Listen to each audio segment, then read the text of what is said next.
Hello and welcome to the Untranslatable podcast. We are here recording episode 31, Tales of a Traveler and a Flight Attendant. And I am here with my amazing co-host, my bromigo, my buddy Jared. What's going on, Jared? Hey, Chad. How's it going? It's going good, man. Well, first of all, everyone, please follow us on Twitter, Untranslatable1. Follow us on Instagram, Untranslatable Podcast. Instagram's been popping. I like Instagram. It's fun. It's a good time. Or email us at the untranslatablepodcast@gmail.com. Tell us about stuff like Untranslatables, your favorite travel stories, why you love Jared, and why Chad is the worst. Just the usual. Essentially what I'm saying is keep sending that. Exactly. Jared, it always makes Jared's day to hear people shit on me. So definitely do that. And without further ado, as you can tell from our title, Tales of a Traveler and a Flight Attendant, Jared and I are not flight attendants. I would say we're travelers, although we did test as tourists, or at least I did. You did. Hey, don't put that on me. I am very, very happy to introduce a great friend of mine who is quite the traveler and a flight attendant, my good friend Annabelle. Hello, Annabelle. Hello, Chad. I'm so excited to be here. Hello, Jared. I heard so much about you, so I'm finally happy to kind of meet you. Yeah. Well, Chad, do you really talk about me that much? Oh, yeah, dude. He loves you. Oh, man. You know, maybe it's just, I don't know if it's just me, but it's, like, you never really think that anyone else ever talks about you. Like, whenever someone's like, you know, they've been telling me about you, I'm like, really? I'm like, that's well, weird. I guess you must be that special. Maybe. Chad, I always talk about you too, always. I appreciate it, buddy. It's mutual. Hey, have you met my friend Chad? Hey, that's my line as a wing woman. Oh my gosh. Sorry, I'm sick. Oh, damn, dude. Well, gute Besserung. Feel better. Thanks. But I'm a trooper. I'm a survivor, in the words of Beyonce. That's right. I'm not going to give up. Actually, that's Destiny's Child. I feel bad for saying that. You got to include what? I don't even remember. Kelly Rowland and who's Michelle. The other one. one. There you go. Yeah. Of course. That was the first album I bought after Get Rich and Die Trying from 50 Cent. Oh, nice. There you go. Oh, man. So, Annabelle, what brings you to Kumatov? Well, actually, the awesome Chad brings me here, so wherever he goes, I follow. Have you ever been to the Czech Republic before? I have actually had some fun times in Prague, but I've never been to Chomutov. Well, yeah, I mean, I guess why would you? Yeah, but actually so far it's been fun, like always with Chad. We had some drinks and now we're meeting you, so. Are you going to go to the, is it Chakarna? Is that what it was? So Annabelle is not the biggest beer drinker. So Chakarna is not the place. We may check out Admiral, which is a very popular like club, restaurant, and bowling alley. But we'll see where the night takes us. Wow. You never know. And bowling alley? Yeah, right. What a combi. Mm-hmm. Well, that's interesting. Well, Jared, Chad, do you have any? I have to say it is still weird getting used to not seeing you. It is very weird. I am here. Don't you worry. Maybe we can I'm here. We can share. I need to at least see some of you. There you go. Is that better? Yeah, that's better. That's way better. There we go. Nice. Well, Jared, I would like to give our listeners a little backstory, just so they know a little bit more about Annabelle. Obviously, as she mentioned, she's here to visit me for the weekend, which is great. We're headed to Prague tomorrow, which should be a lot of fun. But I've known Annabelle for quite some time, about eight years now, somewhere around. I think we met 2010. Is that possible? Yeah, so 8 years. Yeah, wow. 8 years. Time flies when you're having fun and having good friends. That's for sure. Definitely. And so Annabelle was an exchange student at my high school. Actually, she's originally from Germany, and she's got some great German untranslatables for you, Jared. And she actually has not told me either. So I'm going to be stumped as well. So it should be fun. But yeah, so we met in high school and have been really great friends ever since. I have to really commend her when I was living in Austria with Jared, actually. I came to visit her during Thanksgiving. And she, sorry, Mom, but she's made one of the best Thanksgiving dinners I think I've ever had. Oh, God. Ted, you're a real charmer. Exactly. But what's been new with you, man? How's life treating you? Other than being sick, I guess. Life is fine, you know. I think I'm still. It's still nice to be back post camping. To be honest with you, it's been like 5 days, and it's still kind of nice. But other than that, you know, it's my life. I live a boring life. So Jared, I heard you live in Philly, right? I do, yes. Have you been you know what? In Philly, I actually had the best pizza of my life. So have you ever been to Savas and Drexel University District? I have not, but I'm writing it down. Please do, because the pizza there is on point. Trust me. Savas, Savas. Yes, like a Z actually, like a set, like Dragon Ball set or a Z. Oh, Z, yeah. Z, British. So, English. You seem like you really. What are some of your highlights of places you've been to, Annabelle? Oh God, that's so hard because I've actually been right now in to 71 countries. So I have 71. Yeah, dude. I have quite a list. So, but one of my favorites actually been Cuba. I had such an amazing time there, just because the people there are so happy and are so embracing. Yeah. And I really Cuba is like a mythical place to us Americans, though. Yeah, but not anymore, right? Like now the borders That's are true. open. Oh, right. Right. Yeah, so if you ever go there, you definitely have to take salsa lessons and drink rum and smoke cigars. That's the life, trust me. I can do that. Yeah, that sounds pretty solid, I would say. I don't really like rum, but I think that's also just because most of the rum I've drank has been made by Bacardi. Yeah. even though Bacardi is originally from Cuba, right? So. Is it? Well, I don't really like Bacardi, so. Yeah, you're gonna try better one. Havana Club is better, or there are many other ones. Oh, you've had Havana Club before, haven't you, Jared? I don't know. I don't know. I haven't had. I can't tell you the last time I had rum, to be honest with you. I tend to avoid the rum. Jared, but once again, if I was in Cuba, I would not avoid the rum. Jared, what's going on with your love life? With my love life? Yes. What kind of question is this? Well, I'm already a little tipsy, so excuse my boldness.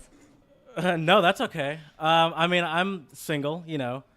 I have someone that I don't know. I guess I'd say seeing a lady friend. I'd say, yeah, but I'd say I'm generally single. Okay. Now, I know that sounds bad, but I think she'd say the same thing. Now the question is, Jared, are you single and ready to mingle? Or maybe not, because you're kind of seeing somebody. What does ready to mingle mean? What do you mean? Trying to meet new swingers people? Club? I don't know. It's how you define it, my friend. Yeah. Come to Prague, dude, with us. You can get a swingers massage, apparently. Yes. Oh, that sounds Have you ever had an erotic massage? Have I ever had what massage? An erotic massage? Yeah, I'd say so. Maybe once or twice. Well, okay. How is your definition of an erotic massage? Does it being done by my friend Guardo count? I would say that's ultra erotic for sure. I've heard he gives really good massages, I have not had He does. I have not had an erotic massage. Not that I know of. I mean, I don't know. See, that's the thing. When you say erotic massage, I haven't gone to a place and ordered erotic massage. But I maybe have also been in a situation with a previous lover, and massaging has happened that I would consider erotic. That's fair. That's like a healthy relationship, I would say. Thank you, Chad. For sure. Thank you. So, Chad, now a question for you. Mm-hmm. What was the best sex event you can think of in your previous relationships? You don't have to say any names, but just tell me the situation. Dear Lord, I think there's a whole nother podcast that could be started. It's the champagne that does it to me. I'm sorry. I don't really know. You got me on the spot here. I'm not really so sure. I'm scared to say a word. I'm just like right. Don't be shy, guys. I'm not really sure. I'm not really sure, to be honest with you. What did you never have a mind blowing orgasm where you're like, oh my Lord? I mean, well, of course, but I feel like there's been maybe slipping on gator piss. I feel like there's probably been too many to count, but lucky you. But yeah, who knows? But so Annabelle, can you Can you tell us? So you said you've been to what? 71 countries. So far, but like my list is still much longer. So what? How do you keep? I have a question first. Yeah. How do you keep track? Okay, so do you know about couch surfing? Yeah. So couch surfing is something I really, really value a lot. I think it's one of the best things that was ever invented. So actually, couch surfing does the counting for you. So you just type in the countries you've been to, and it gives you a number. Okay, because I've probably been to like a quarter of the number of countries as you, and I can't. But even it's still count them. pretty good, especially excuse me, but for an American, because you have such a big country, so just for you going to another state, is like almost going for me to another country, right, in Europe. Right. So I think it's still pretty impressive.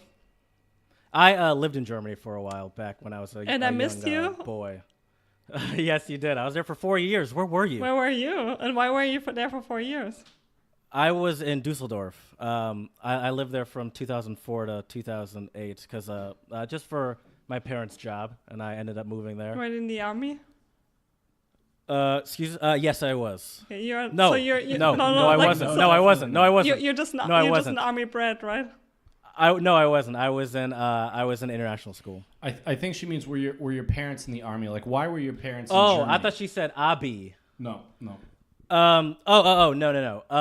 It was my parents worked for a car company. Oh, okay, interesting. Yeah. Sorry, I misheard you. No. Maybe I said something wrong too. Who knows? What part of Germany are you from? Originally from the south. It's called Mössingen, or it's like kind of by Stuttgart. So, but now I live close to Frankfurt. Frankfurt. I've heard nothing but bad things about Frankfurt. Yeah, Frankfurt sucks. True? But go to Wiesbaden, which is like maybe 20 minutes away from Frankfurt, and you're gonna have a blast because the architecture is beautiful, the people are nice, it's just wonderful. Okay. Are you gonna visit me anytime soon? Well, you do make a good point that being an American, it is very hard to travel because since I've come back from Germany and since I've studied abroad, I've only traveled abroad once since then, and that's been like 10 years. You have and to that come. just happened a couple months ago. So it is very tough but I am planning to go to visit Chad for sure. You should. Like so far, I have nothing but fun with him. But I mean, you know him already, so now I do know him. Just an awesome fella. I'm so happy to call myself a friend of him. And thank you. No, really, and also his parents, like they're a second family to me. I'm so lucky to know these people. Me too. Yeah, you spent a lot of time at my parents' house as well, Jared. That's for sure. I gotta say that they definitely there's a lot of love going around for both of you. That's without a doubt. Same for sure. Well, another thing I think that is a mutual love of all of us is definitely like going new places and trying new things, right? So as Julie mentioned. This is her first time in Chomutov, not the first time in the Czech Republic, but I think there's just something really great about being able to travel, especially with friends who have some insider knowledge of places, right? But I think both of you have been to, well, obviously Jared lives in Philly, and you've been to Philly. So if I were to go to Philly when I'm back stateside, what are some places that both of you would say are good spots? Oh. Jared, do you want to go first? He's asking someone that leaves his house like for work and goes back home. What I like a lot is like a kind of like a jazz bar. So I would probably recommend Time, which is in Center City. Although I tend to not like to go to Center City now just because it's I don't need to go to Center City. So there's also a place in my area, which is Northern Liberties, called Heritage. I like that place. So I would probably recommend that. And you'd probably like it too, because, you like music and stuff, Chad. Oh, for sure. And then there is a pizza place that I would recommend. I have never been able to actually, it is tough to get, but it is great because they only make like a certain amount every day, which is annoying. It's like, aren't you guys trying to make money here as a business? I would probably, if you like to see nature, I would take you to Wissahickon. Mm-hmm. That's in Philadelphia, but it's on the outskirts. That's where I mountain bike, but it's also just nice to walk around. Well, that would be a short list that I and then some restaurants, of course, that in my area that I like. I'd probably also go to Front Street Cafe. That's a good place. Okay. What about you, Annabelle? What would you say? So about Philly, they actually, some people are gonna be surprised, but Philly is actually one of my favorite cities in the U.S.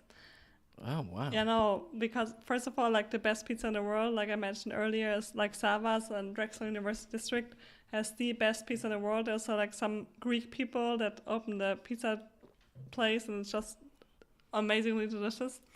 And also, I think if you're in Philly, you have to like run up and down the rocky stairs, at the museum. Oh, yeah. I think that's something I did, and I had a blast.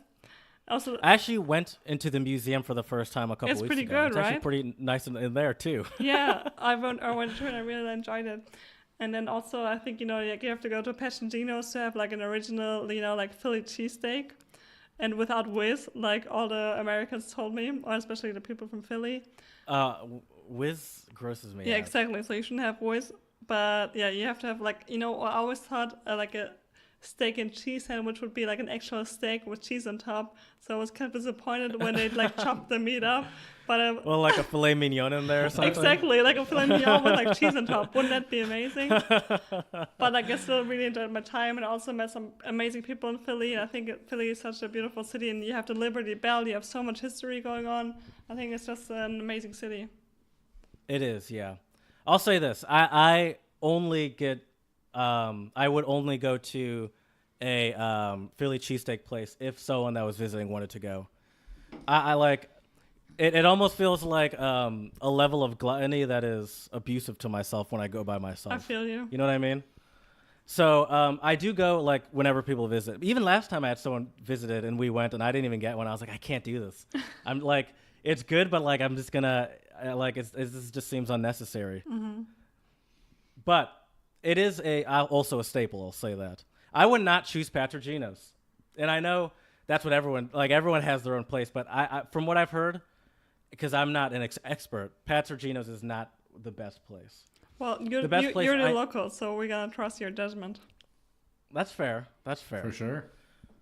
Yeah, you should trust my judgment. Ted, more questions towards you. So, you're like a proud person with a beard. A proud boy? Wish I was a cowboy, but no. Yeah, proud person. I didn't say cowboy, but... Like, how do you feel about beards, and is it like difficult to, groom a beard? Well, I would say it's difficult to groom a beard if I were to groom it, but I don't really groom it. You can see on our Instagram, Jared posted a video clip, I think today, right, or yesterday. Well, it doesn't matter because this is not coming out today or yesterday. Oh, that is true. Time is not important here, people. Time is just a man-made concept. Regardless, I feel like beards. It depends. I'm not trying to be like one of those hipster guys that perfectly grooms my beard. Well, you don't have a man bun, so you're not gonna be one of them. That's true. Speaking of beards in Philadelphia, around last year sometime, there was a beard festival in this area, Northern Liberties.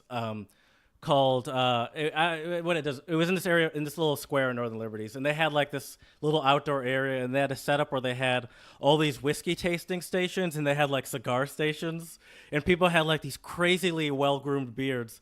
And I was just walking through there, and I just thought it was so funny. I was like, this is how you guys you guys see yourself as like these great gentlemen just because you have beards. It was hilarious to me. Let me ask you a question, Jared. Also, I felt very inadequate walking through there. Fair enough. You can grow a pretty good beard, though. I've seen a couple pics now. But that's neither here nor there. But my question for you, Jared, is what do you think the percentage is of guys there who had a flannel on? Ooh. You know what? I would say there were more like Hardy blazer than flannel. Okay, so these were like, they were trying to be legit gentlemen then with their blazers. There were flannels. Hey, don't get me wrong. There were plenty of flannels. That might be number 2 clothing. Okay. I'm just saying. There were a surprising amount of like, it looks like you just got back from hunting, like what are those, quail or something like that? You know what I mean? Or pheasants or something? Yeah, Gotcha. Oh, that's funny. That's really funny. So Jared, like last time I went to Philly, I was with a couch surfer who was like really amazing, and he introduced me to a woman who gave foot jobs as a living. Like, I didn't even know it was a thing until I met her. And she was like, yeah, I give like foot jobs and it's like in the porn That's industry. all she does? I was like, wow, that's something really interesting. Wait, is it porn or is it? No, like she basically gave like foot porn as like her living, but you never were able to see her face.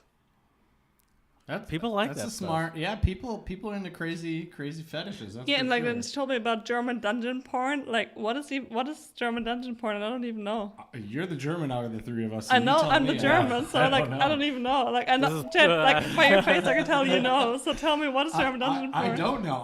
I've actually never watched it before. Okay, Jared, please help me out here. Oh my gosh. Well, thanks. I'm glad you asked. I mean, I can make a guess, but I don't want to watch any. I want my porn to have some level of reality to it. You know what German dungeon porn is? Just help me out here. I don't even know what it is. I mean, well, here let me interject. From my understanding of it, it's basically. I assume someone shitting on someone if it's German. No, we're not that it's crazy. probably BDSM for sure.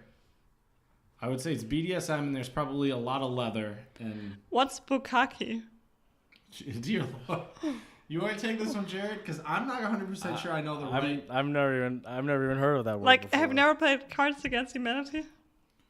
Oh yeah, of course. Oh, we definitely. That's where I got. They do not have bukkake on Cards they Against have Humanity. one like bukkake as an answer. I was like, what is this? I know it's something sexual, but I'm not quite sure what it is. So you guys are the Americans. Please help me out here. We'll let our listeners out there Google that for themselves. How about that? Are you guys embarrassed now? What happened to you? Incognito Maybe mode. Teddy, maybe you need some more alcohol. But yeah, so one thing though too that I also wanted to mention. I'm starting to lose my train of thought here. One thing that I was wanted to mention is Chad's a professional. Right, was that I think there's something about traveling and also obviously with Annabelle's line of work, being a flight attendant, it gives you a different perspective on, I would say, life in general and probably people in general. So Annabelle, what have you learned from kind of your travels and actually no, this was my question. Sorry, now I'm remembering. My question for you is what. I'm not a trusting enough person to really try couch surfing, but like, what have your experiences been with couch surfing?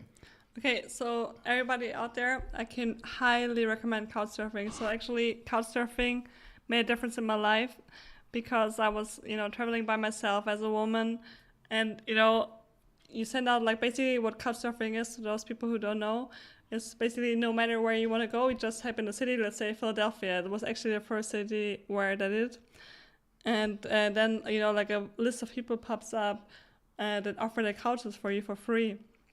And then, I was couch surfing with a person there and like with also like a whole basically fraternity of guys. And first I was a little bit like intimidated. Yeah, I was like, okay, it's going to be interesting. But I made nothing but wonderful experiences. I met amazing people, really smart, really kind, very extraordinary. And, sometimes maybe they hit on you, but once you say, okay, like I'm good, then they also accept that. So that's good. I can highly, highly recommend couch surfing. Normal people. No, really, because also even if you don't want to spend like the night at their places, you can just, meet up. Like there are couch surfing events, there are couch surfing like activities. So couch surfing is, I think, one of the best things ever. And like, I really, really want everybody to try it because, on one side you trust the people because, you're going in their house with all your valuables as a traveler and you just trust them. And on the other side, they trust you because, technically you could rob their whole place and they just trust you. I think that's such a wonderful thing that we embrace. Have you considered taking anything? Yes. Have you ever like considered taking anything? You've seen like, you're like, oh, like I know this is a trust thing, but that is really nice. And it would be perfect on my nightstand. Oh, no, never. Like, I think, like what I go by is treat the people the way you want to be treated. So the golden rule. No, like I really think if you go by that, you at least, whenever your life is over, whatever, you can be like, okay, you know what? I did it to the best of my knowledge, kind of, right? What are some of these couch surfing activities? For example, in Barcelona, like, you can meet, like have a pub crawl. So that was actually this really cool activity, which was like kind of at a secret bar. So you would never find it unless, like ring at a certain bell at a certain apartment building and you actually go to a bar. So, and then like, they have like a couch surfing meeting there. That was really, really cool. So that was one of the experiences. Okay. Would you ever try couch surfing, Jared? Or have you ever? I have not, and I don't know. I mean, it kind of makes me uncomfortable too, and I don't know why it should. I can, but it's just, I don't know. I think I wouldn't, only because I think I could do Airbnb and it's not that much more expensive. But the only thing about that is, though, now I'm talking this out, maybe I would, because I'm generally like an introverted person. So maybe couch surfing would force that upon me, especially if I'm traveling by myself. You know what I mean? And I feel like it's definitely a great opportunity to meet people that you would have never met otherwise, right? But I agree with you, man. I mean, I have to really say Annabelle is one of my friends that I think has always had a lot of faith in humanity and has been very trusting, which it's always refreshing when I spend time with her because, as you I don't mean Jared, to laugh at like, that, but I usually get my own hotel room. Like I'm not always super trusting of others.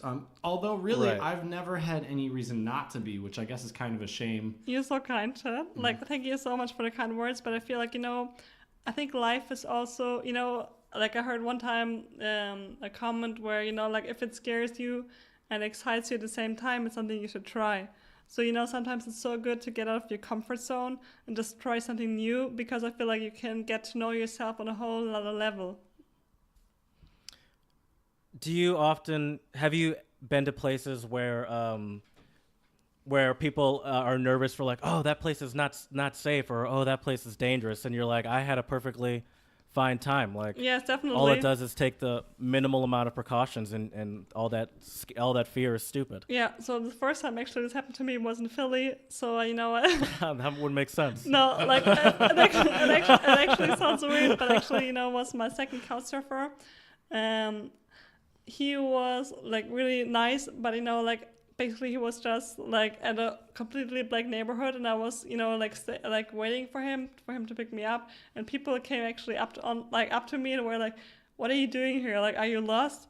I was like, I think I'm okay, thank you. Like, it was the first time that something happened like this happened to me, because in Germany, I'm never are exposed to like a situation like this. So Right, no one says anything. They just keep going. yeah, like we don't even have like a whole community like this anywhere. Right. So, but like it was perfectly fine. Also, actually I've been robbed in Vietnam.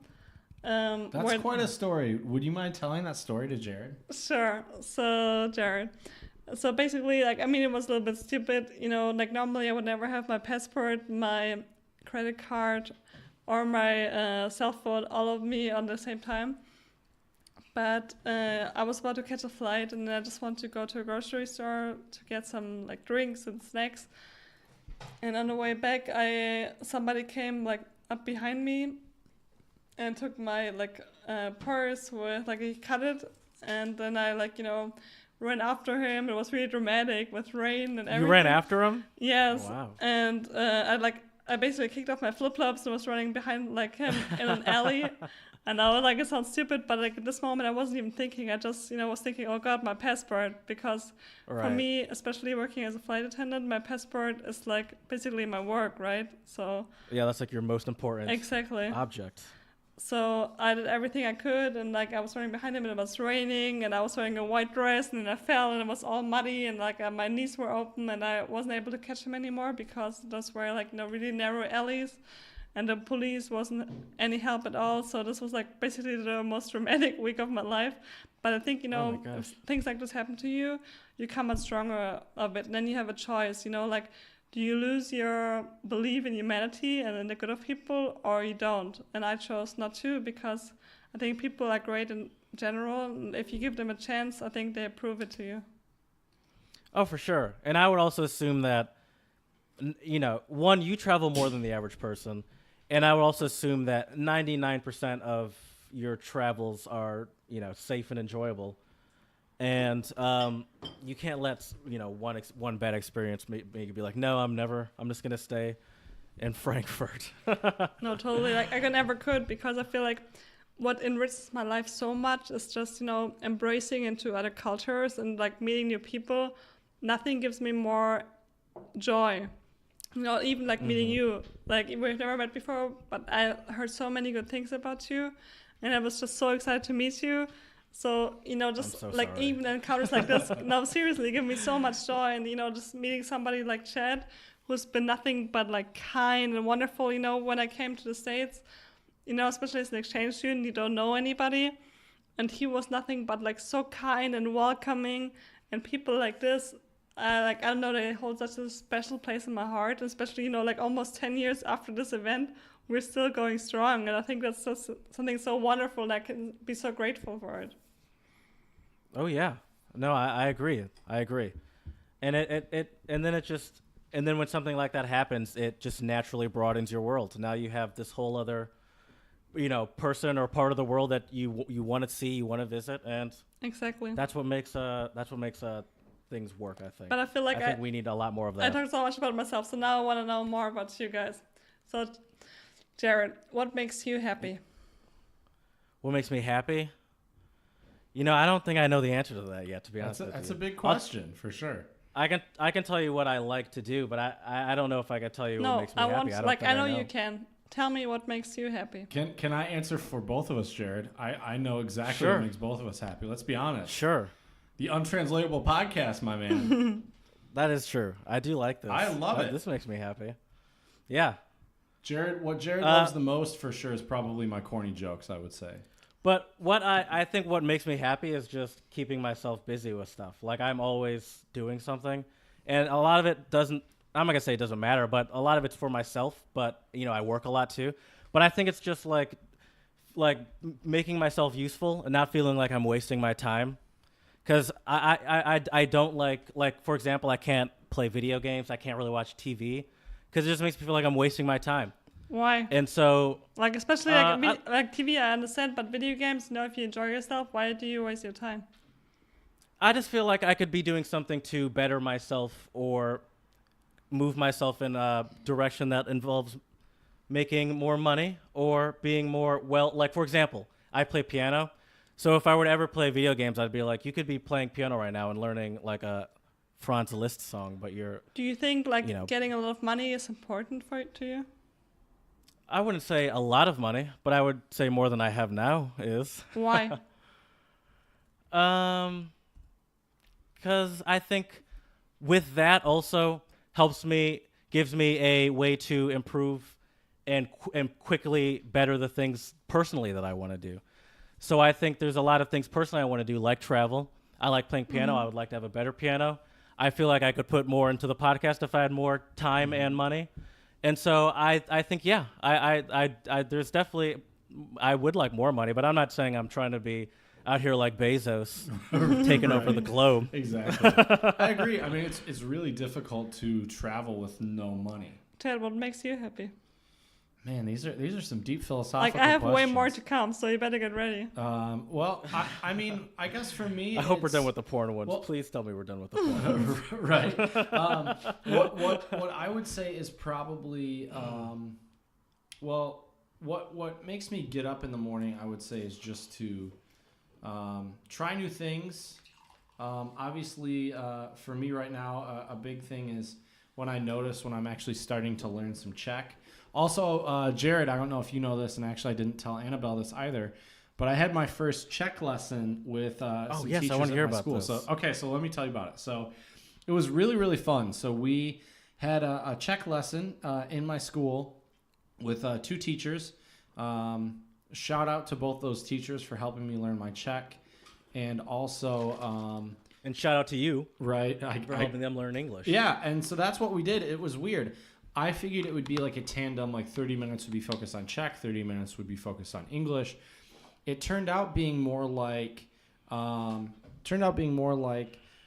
we were doing English and Czech back and forth all the time. So it was really interesting. I learned today we went over the basics. So we read a couple mini dialogues in Czech and a couple mini dialogues in English. We went over numbers, so I can officially count to 10 in Czech now. Let's hear it. Okay. Man, put me on the spot. So, okay, here we go. So 1 is jedna, 2 is dva, 3 is tři. I can't say the R yet properly. 4 is čtyři, 5 is pět, 6 is šest, 7 is sedm, 8 is osm, 9 is Deviet, and 10 is Deset. How do the teens work? I know this sounds stupid, but how do teens work? Is it like 10, 1, 10, 1, 10, it's 2? Like oh shoot, now you're making me blank on it, because we did go up to 20, but I feel way more comfortable 1 through 10. But 20. That's okay. We'll do like, the next 10 next. I think episode. It was like Yednat Sat or something like that. I'll have to look up because I don't want to lead our listeners. I'm sorry. down You did a great job, Chad. I didn't mean to do that. I try my best. Well, speaking of shout outs, Jared, I think it's that time to spread some positivity into our world, and I want to give some shout outs. Well, first of all, before I have mine, do you have any, Jared? No, I don't. Okay. I'm so bad at this. You're good. I'm sorry. No worries, man. All right, so my first shout out goes to a pizza delivery guy who helped save a woman's life. So there was a Domino's driver. I knew it was gonna be Domino's. Of course, Domino's is killing it. They set it up. They've been filling Domino's the potholes, dude. They have. Yeah, I was about to say this is a setup. Right. I don't believe. But yeah, so in Wisconsin, this pizza delivery driver named Joseph Grundle, which is a German or Austrian name, he was handing over a pizza to a couple, and the woman mouthed the words "Help me," as the man was getting the money together, and then she mouthed "Call the police." So after he got back, he called the police, and the woman was saved. But I guess she had been tied up by her boyfriend, and unfortunately been beaten pretty badly, and so he saved her life. So shout out to Mr. Grundle for saving this woman's life, most definitely. I've heard something similar to that happen over the phone, where over the phone they order a pizza, but you kind of, I don't remember exactly how it went. This was a couple of years ago, but kind of through code where he's like, if something's wrong, say yes, and she's like yes, and while she's ordering a pizza, quote unquote. And that's great. I mean, yeah. Once again, I've all these shout outs have the same theme of you could either say it's not my problem, or you can decide to help someone that needs to be helped. Absolutely, yeah. So shout out to Mr. Grundle for helping that poor woman out, and I really hope that woman makes a speedy recovery and everything is all right with her. And I'm reading the article now. Domino's also in the statement said the pizza got there. Good thing the pizza got there in 30 minutes or less. Mm-hmm. Oh, for sure. Exactly. The next Chad didn't. By the way, I just need to make it clear, Chad, because we can't just let that sit. That was Chad not paying attention to me. Anyway, keep going. So my next shout out is for a new Nobel Prize winner, a Congolese doctor who sadly was also a former captive of ISIS, named Denis Mukwege. And wait, a former captive of ISIS? How'd that happen? I'm not really sure. I believe they went to. There's an earthquake in the background, but I kind of like it. Right. There was a. Apparently, they treated They treated thousands of women in the Congo, whom were victims of unfortunately gang rape. I'm not really sure though. This article is this the positivity you're trying to spread? Yeah, this article. Well, all I know is that former ISIS captive won a Nobel Peace Prize. So that's cool. Great for them. Well, what did he do to just for being freed, or does he work with something? Well, I believe the doctor kind of shined light on a lot of the way ISIS would use abuse, and especially unfortunately sexual abuse, to get what they wanted. So yeah, wow. so pretty. I mean, that in itself is hard to talk about. Right. Yes. To spread a word about happier things, can I also give a shout out? Absolutely. Please. I do want to give a shout out to Ted's mom. Actually, her name is Cindy, and she is one of the kindest person I ever met. She is just, normally, I'm friends with Chad, right? But I feel like I talk more to his mom than I talk to him, because he's so kind and wonderful. And she's one of the best people I ever met. So shout out to you, Cindy. You're 1 in a million, and I love you so much. Shout out to Cindy, who will never listen to this. Actually, she's asked me about it, so you never know. You never know. All right, well, let's tell her to start with this episode. Right, for sure. But yeah, so shout out to them. And my last shout out, I think, is definitely a much more positive, happy story. This 8-year-old girl in Sweden, I believe it's Sana Vanacek. She's 8 years old, and she dug up a 1,500-year-old Iron Age weapon in a lake in Sweden. What? Yeah, dude. So shout out to her for. Does she get to keep it? I hope so. I would imagine they may. I don't know. I don't know if it's been in news outlets. I'm sure they've been contacted by like museums and stuff. So I'm not sure. But the only way museums would find out about it is if they happen to follow me on Instagram. I'd be like, check this shit out. Right. One reason to follow us on Hashtag Instagram. giant swords. Exactly. Well, right here, ironically, an expert from a local museum, which shows a picture of the exceptionally preserved sword, says the weapon is about 33 inches long and came in a wood and leather sheath. Damn. 33 inches, that's pretty long. It also has some girth. Anyways. Shout out to the girthy swords. Right? For sure. But yeah, so pretty interesting though. So yeah, and now some people are calling her Queen Saga, Lady Vanacek of Lotus Stern. So shout out to you. Yes. I think that's so awesome. That is such awesome. a great story. Isn't that just such a wonderful Like, what would you have done, Jared, if you would have found a sword when you were 8 years old? Probably injured myself first. No, I'd put that shit up on my wall somewhere. Right. Or probably, you know what? Speaking of money, I'd probably sell it. There you go. Nah, I would have kept it. You know what? I would try to sell it separately. So maybe I could keep the sword and maybe I could sell the sheath for like $2 million. Because you really I'll think just hang the the sheath sword would sell for $2 million? I mean, I can hold on to it for a bit. kind of like a Ferrari 250. Okay. You know, in the 1960s, those things were worth nothing, Right. but now they're worth $40 million. Kind of like your Booking.com Lambo, right? That one depreciated like a brick as soon as I drove it up. I've done nothing but burnouts for the past 3 years. I can't blame you, man. Can I ask you guys another question? Sure. Okay, Jared, Chad, what can you do now that you weren't able to do 1 year ago? Oh, that is a good question. Can I take this one first, Jared? Please, because I don't have an I got an answer. easy answer. Count to 10 and check. Yeah. Count to 10 and check. Oh. I would say order things in the Czech Republic. Basically, anything Czech related, I couldn't do it a year ago, for sure. What about you, Jared? I'm a much better piano player. I can sing. I've been singing with my You've been piano working on teacher. those glottal I hope I don't stops, embarrass you now, but can you sing something Yeah. to us? Like, we all want to hear your wonderful No, voice. I'm sorry. I mentioned I'm sick, and the sickness really starts in my throat. And to be honest with you, I've sang plenty on this podcast. Yeah. Okay, like, I'm going to take out your podcast from now on because I want to hear your wonderful angel-like voice, angelic voice, right? Okay. There you Okay. go. Yeah. Well, Jared, I got a question for you, man. Mm-hmm. Do you happen to know what time it is? Let me check my clock. Oh, Chad, how did you? That was perfect timing. That is the unmistakable cuckoo of the cuckoo, the untranslatable cuckoo owl.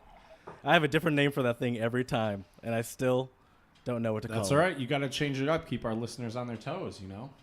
Yeah, For that's sure. Chad's way. That Chad likes to keep listeners on their toes. I do. Well, Jared, do you got... Well, actually, no. You know what? Annabelle is our guest today. Can you give us your first untranslatable phrase? Okay, so my first untranslatable phrase is... First of all, can you tell us what language it is in? Well, first, of course, I'm German, so it's going to be in German, right? My native language, my native tongue. So it's, ich glaube, mein Schwein pfeift, which means, like, I think my pig whistles. What do you think it means, Jared? I don't know. Ich I glaube, like mein that, Schwein pfeift. You've never heard this one, Jared? Does that mean like my stomach hurts? I have to pee. Not quite. Almost. Yeah, I think you're lying. Hit that ham horn, my dude. Oh, is that it? Yeah, I mean, it's kind of like our English, I'll believe it when pigs fly, right? Yeah, I like, oh, I can't believe this. Yeah, I can't believe it. Uh-huh. Oh, I gotcha. Okay, Yeah. you ready for the next one? I've never heard that before. Well, no, let's. Yeah. Yeah, go ahead. Okay, so next one is ein Wink mit dem Zaunpfahl, which would translate to a wave with Wait, the... say that again in German? Like ein Wink mit dem Zaunpfahl. Ein Wink, like Okay. winken to wave. Okay. With the fence post. A wink at the fence. A wave with the fence post. Yeah, a wave with the fence wave post. with the What do you fence think it post. means? That sounds aggressive. It sounds like it's like a... Like everybody always says, German's such an aggressive language. Like when people speak German, it sounds like people are fighting, which is not true at all because German's such a peaceful language. I don't think the German sounds aggressive. I think the English translation sounds. In my head, I was thinking like I'm going to give you a wave with a fence post sound. What does it mean? Chad, do you have any idea? Oh, Chad, do you not know this one? I actually don't. Yes, I do not know this one. What do you think it means? I thought you're mighty silent. I don't know. A wave with the fence post. Is it like you're talking to nobody? You're talking to a wall? No, it means basically you're showing something obvious. Oh, interesting. You're showing something obvious. Okay. I gotcha. All right, I got one. Okay. Mine is Spanish from Costa Rica specifically. Ooh, I love Spanish. Hablas español? No. Okay. Although I do say this. I can say this. Lava huevos. Lava huevos. Repite por favor. Which translates to...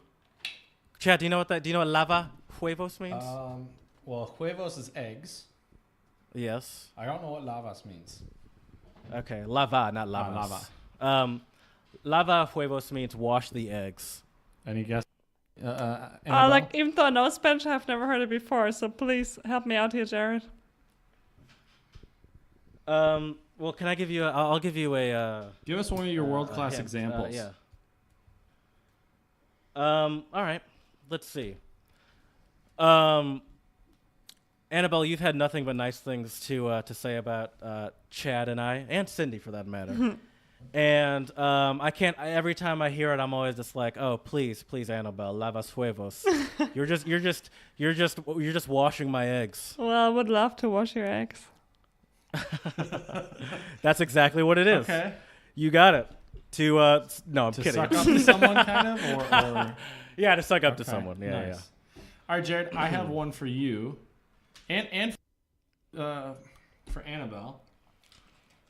And this one is Czech. Oh, there was something there. So this is.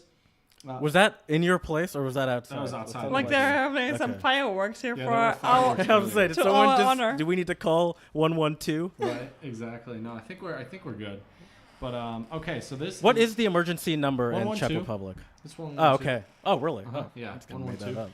Okay, so Jared, this one is to je slina kava, which translates as that's strong coffee.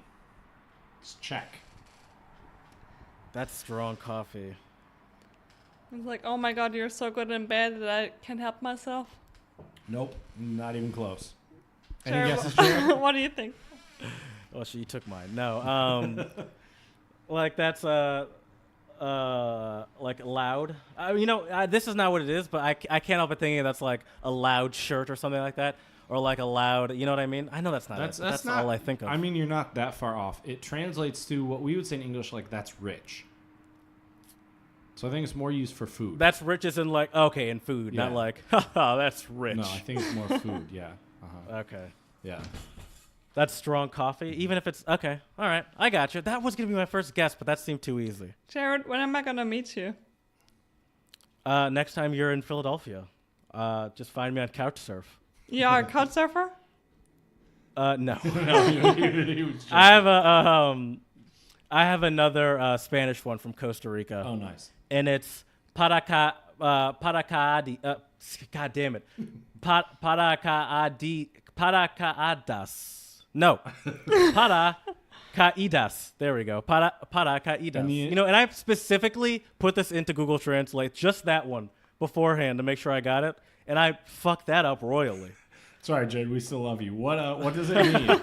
what are the words? Spanish for It's one word. That's the sad part. Oh, okay. Paracaídas. There we go. Can you tell us what it means without giving away the... Probably not. Yeah, parachute. Parachute. Mm-hmm. Maybe it catches you when you need it. No.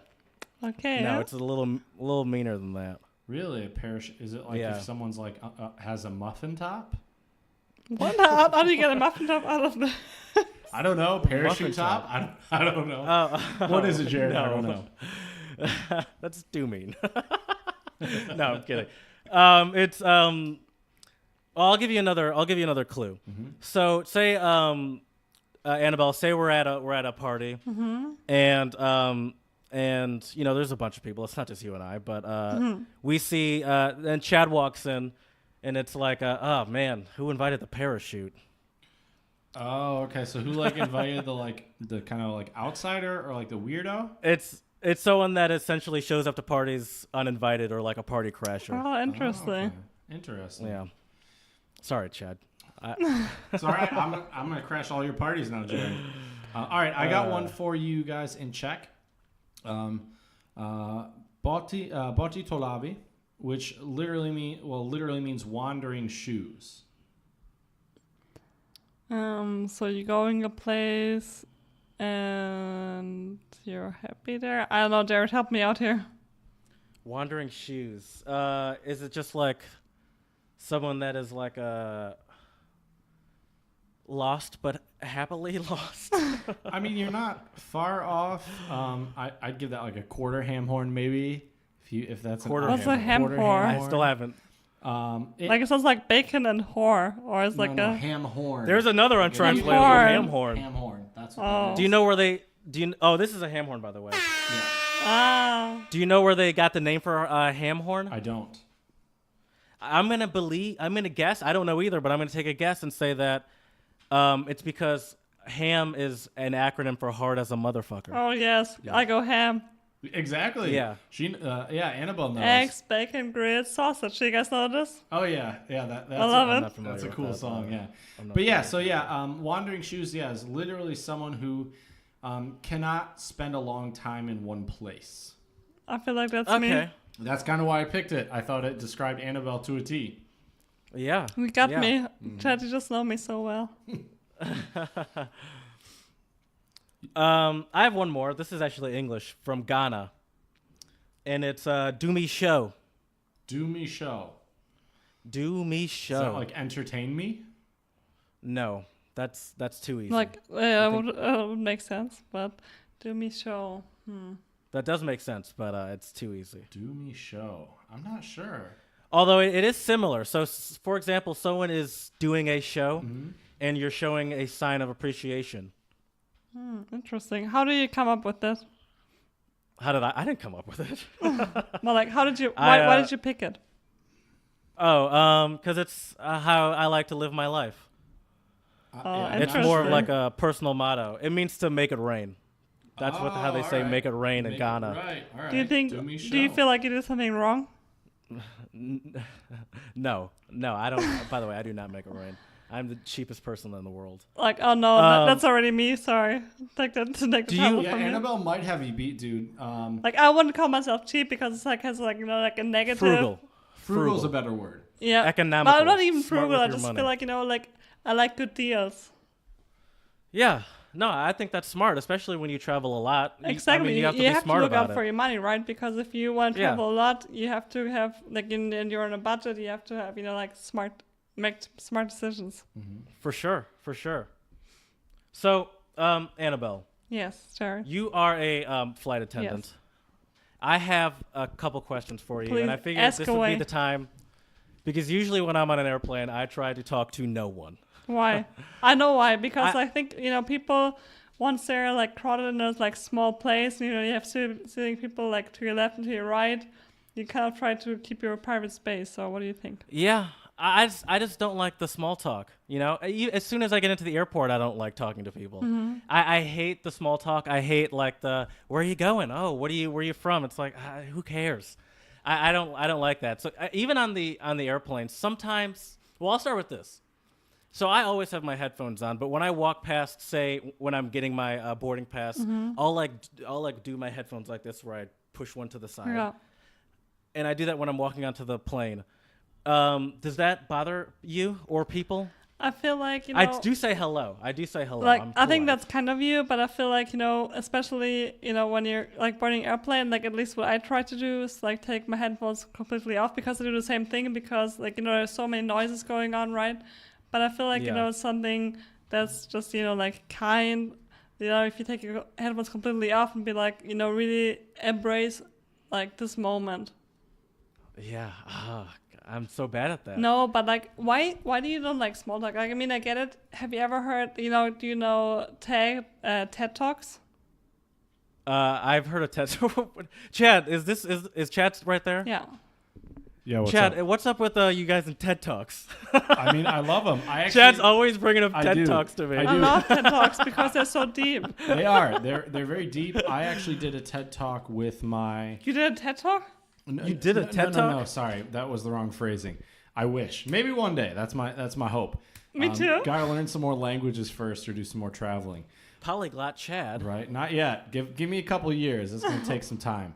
But no, I presented a TED Talk in one of my classes, and the students really enjoyed it. There was this really interesting TED Talk about like computers, like how to basically 3 things that humans can learn from computers, and it was really, really interesting. So yeah, 3 things that humans can learn from computers. Yeah. Yep. To not trust them is number 1. Right.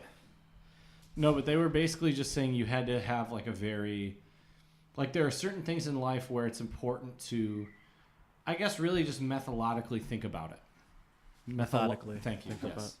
Here I am, the English teacher. I can't even speak English, but yes, absolutely. Most definitely. Chad, you're not perfect either. It's like okay. one of the most influential TED Talks I listened to. So like the first one I ever listened to was the one by Monica Lewinsky, which was called The Price of Shame. Like that was the first TED Talk I ever listened to, and I was like, wow, like this woman talks about what basically happened to her. We all only know about, basically the side of JF Kennedy, right? Bill Clinton. But Bill yeah. Clinton. Mm-hmm. Okay. Yeah. Embarrassing. That's not a bad guess, though. Yeah. No. Like, not. I've had too many mimosas, so that's why I added that. But yeah. So what's so interesting to hear her side of this whole issue. Yeah, that's a hard thing to talk about too. Yeah, exactly. So but the most influential TED Talk I ever listened to was one called The Big Talk by Catalina Silverman. And I don't know if you remember that, but I made you order me from Amazon the Big Talk. It's like a little card game. Mm-hmm. Yeah. So basically, it tells you to cut out all the conversations that are really shallow. So kind of the questions I already asked you. What can you do that you weren't able to do 1 year ago? It just has deep conversations. Instead of, just oh, how is the weather or how are you doing? So right. I prefer those. Chad and I are firm proponents of the hot small talk. That's right, yeah. Yeah, for Annabelle and for our listeners who haven't been up on all of our earlier episodes, we did a segment on guessing whether what small talk was like hot, mild, or extra hot or spicy or something like that, right? I don't know. I don't even remember. But yeah, I mean, I think the beauty of life is, sorry to get super philosophical, but it's definitely being able to have these bigger conversations and these discussions with people and scratch more than just the surface, for sure. Yes. So what do you guys value in women?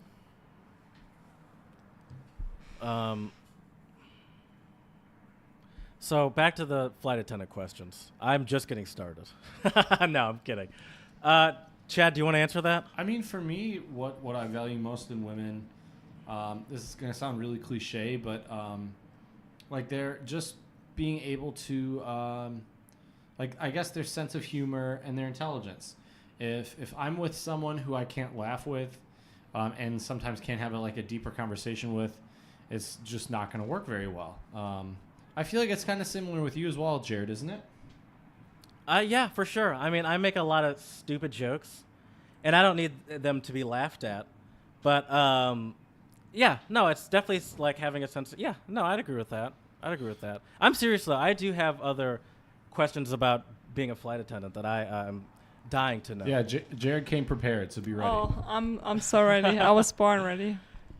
So what's your schedule like? Is it helpful as someone that likes to travel to be a flight attendant, or is it tough to make that work?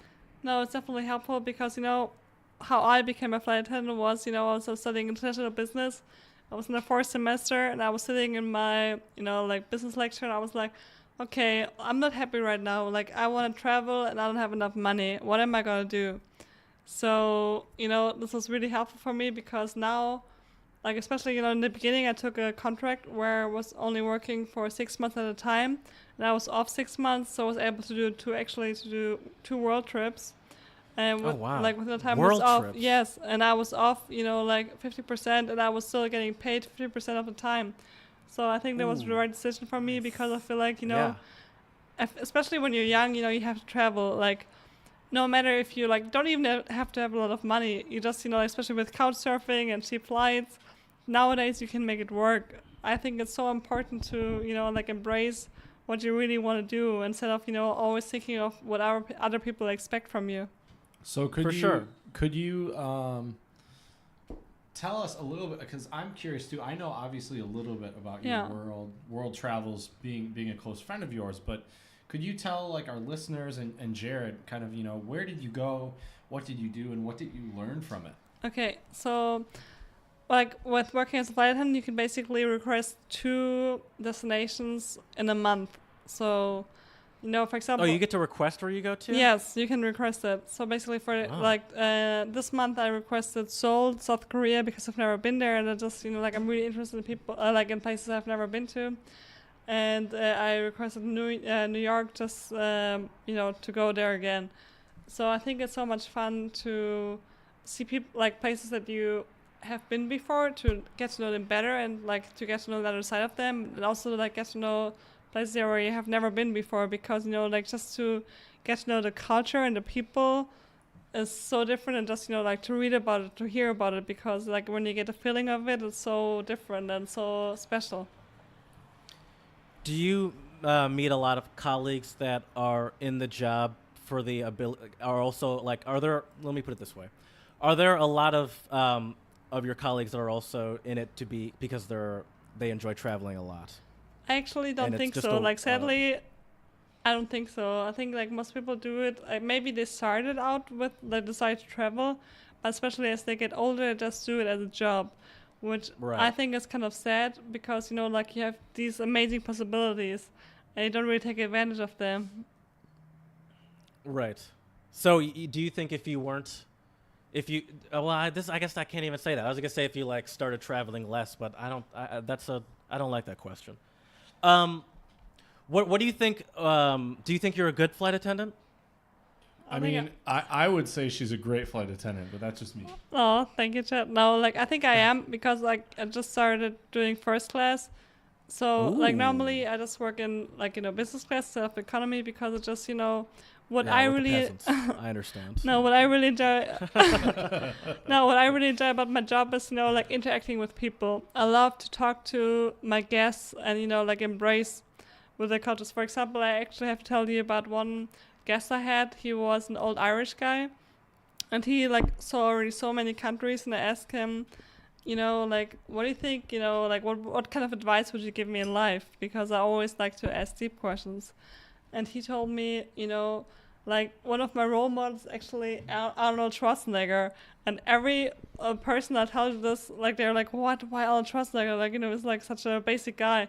He's the muscles. Exactly. And he was like, no, because Arnold Schwarzenegger, he was through things. Some people only do one job in their whole life, and he did 3. First he was a bodybuilder, then he was a movie star, and then he was a governor, right? So, just for one person, normally, one of these things is already enough. But he was striving for more than one. He was actually, doing 3 careers. Some people only do, one of them in their whole life.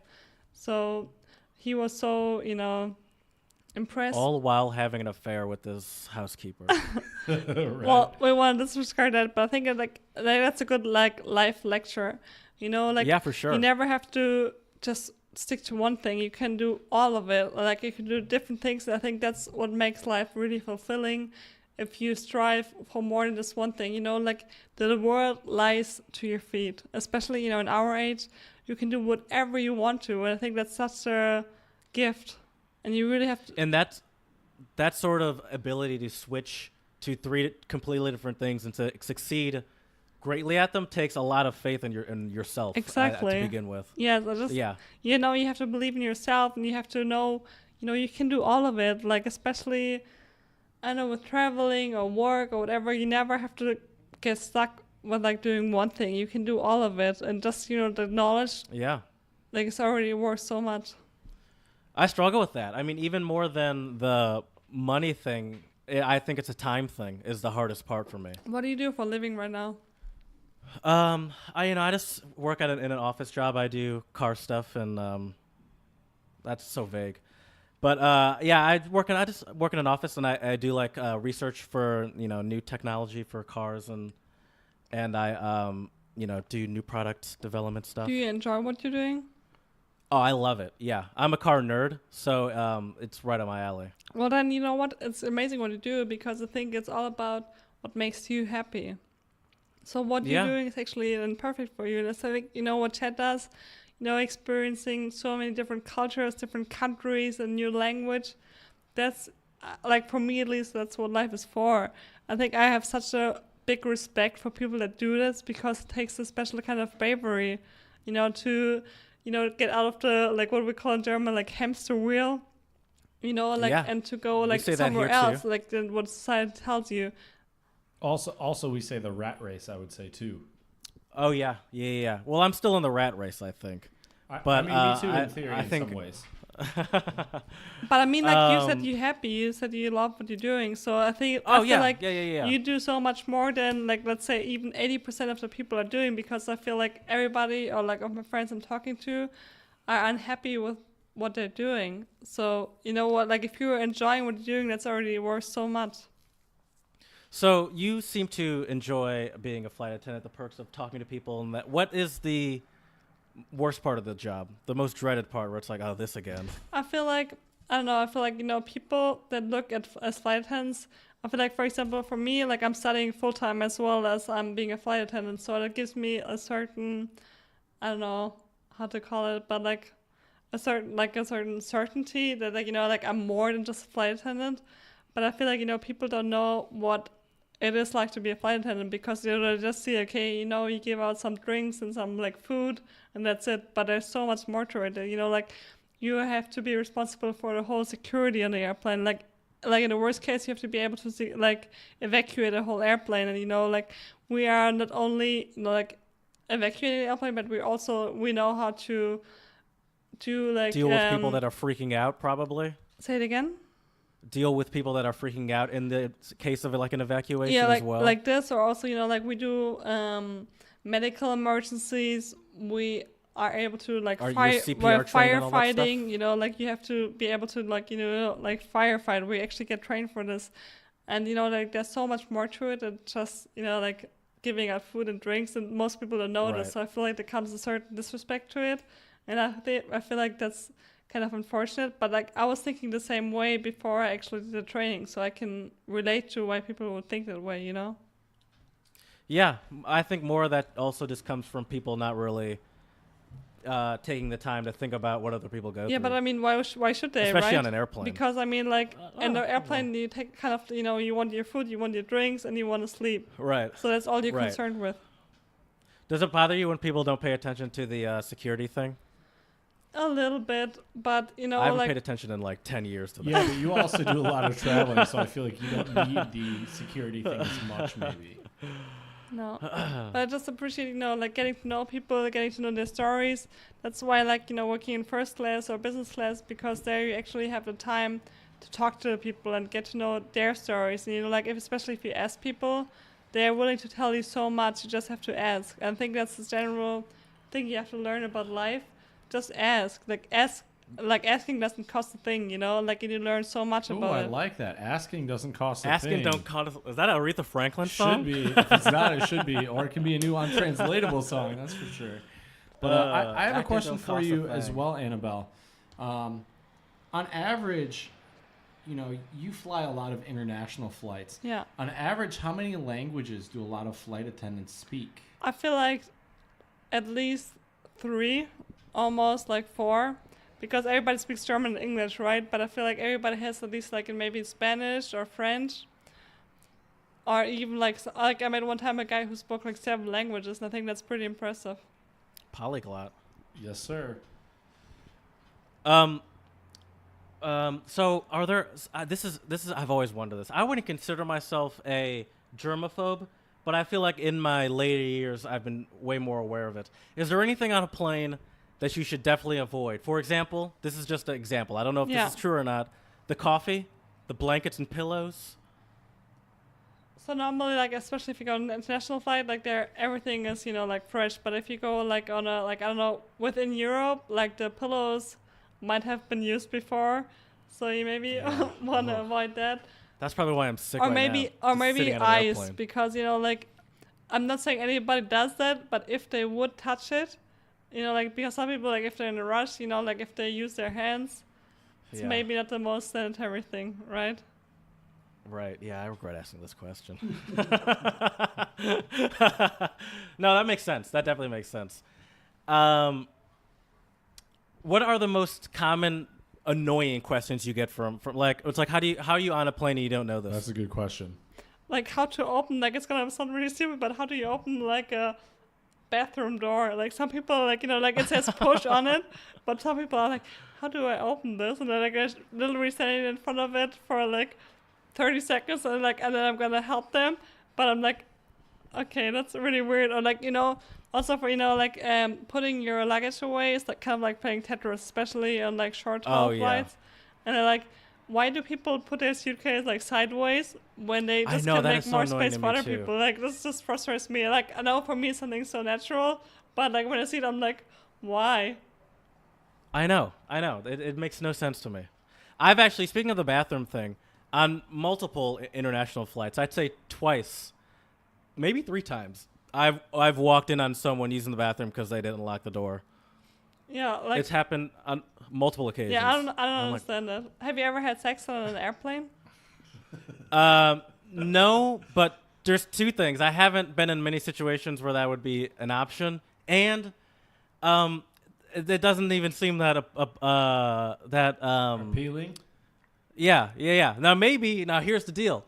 Maybe you might get me into some hand blanket action, but now not anymore. Now that I know how disgusting these fucking blankets are, I'm gonna get an STD from a blanket. That's so funny. No, like airplanes are not unsanitary. Just like what I see a lot of people doing, like walking like with their bare feet or even like socks in the airplane. I'm like, my God, do not walk on this floor without shoes on. Please do not. Yeah, that's nasty. Or if you see pictures of people putting their feet up like on the seat, like just don't do that. Just please don't do that. To all our listeners out there, if you put your feet up, especially bare feet up in an airplane, please stop. You're not doing anybody any favors.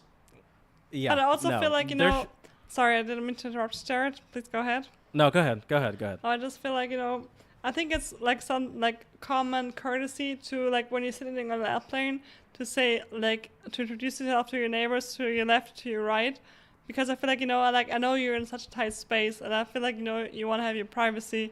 But I think it's such a common courtesy, like no matter if you enter an elevator or if you sit somebody next to an airplane or in the movie theater or whatever, just say like, hi, how are you doing?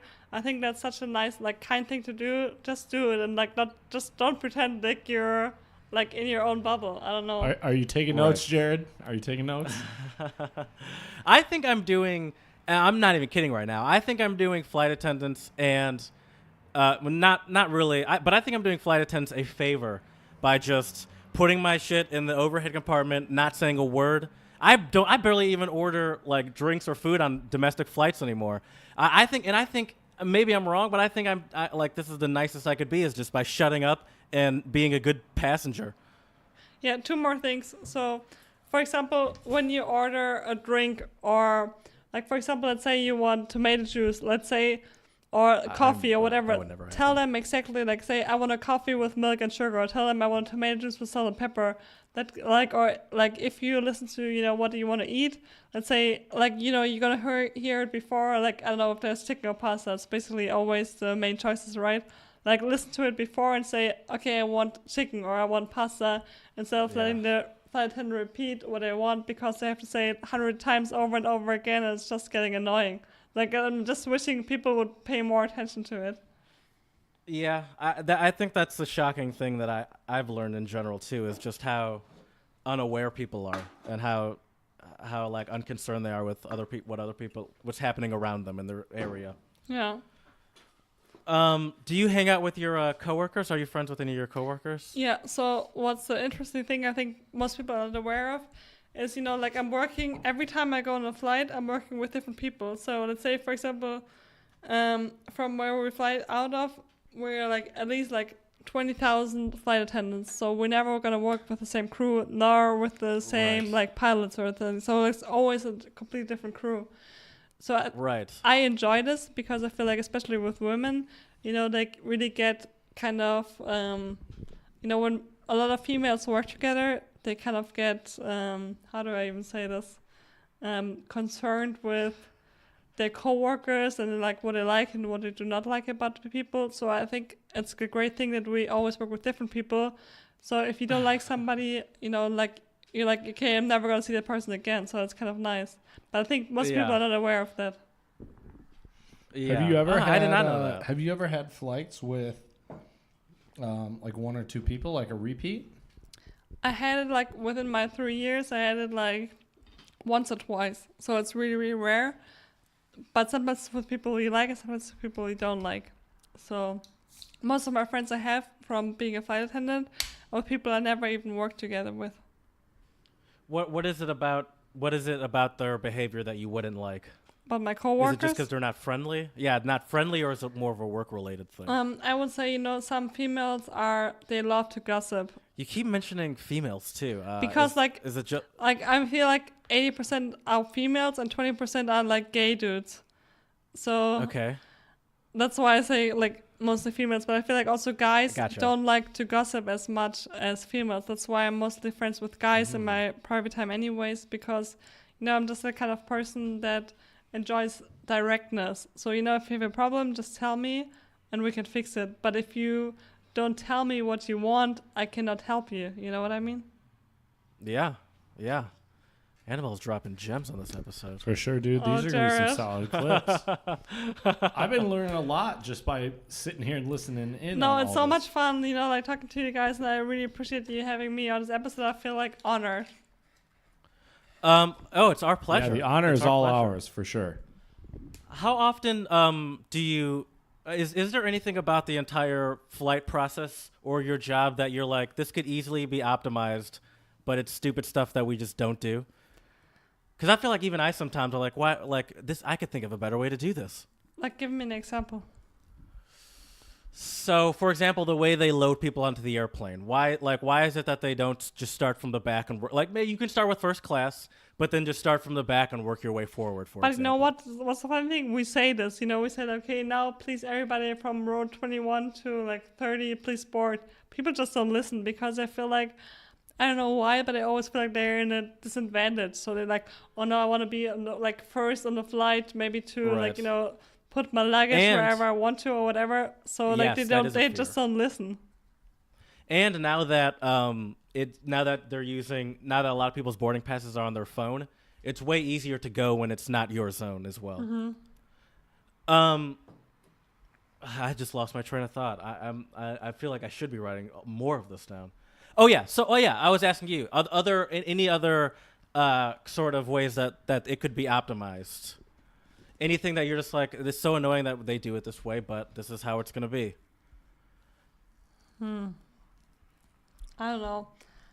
Like, since like now I'm working in first class, so there everything goes so smooth because people most of the people, let's say 80%, rich people are better than poor people. like 80% already like pretty much are like traveling almost seems like every day, so they exactly know what to do and how to do it. So I'm not really, you know, like in this dilemma anymore where people don't know what to Right. do. So it's kind of Yeah. hard for me to say, but yeah. But Yeah, usually if you're in first class, you're also probably a more experienced flyer. yeah, exactly. I but, agree, a veteran traveler for sure. but I feel especially Yeah. but the people that having upgrades, it's so like interesting, you know, as a flight attendant, you know, you see is like people that have Can you point them out? they're having upgrades, yeah, because like they just that's an they upgrade want right there. all of it. They want like, okay, I want the caviar, I want the champagne, I want like all of the like the 5-course meal, I want all of the 5 courses plus like 2 additional ones.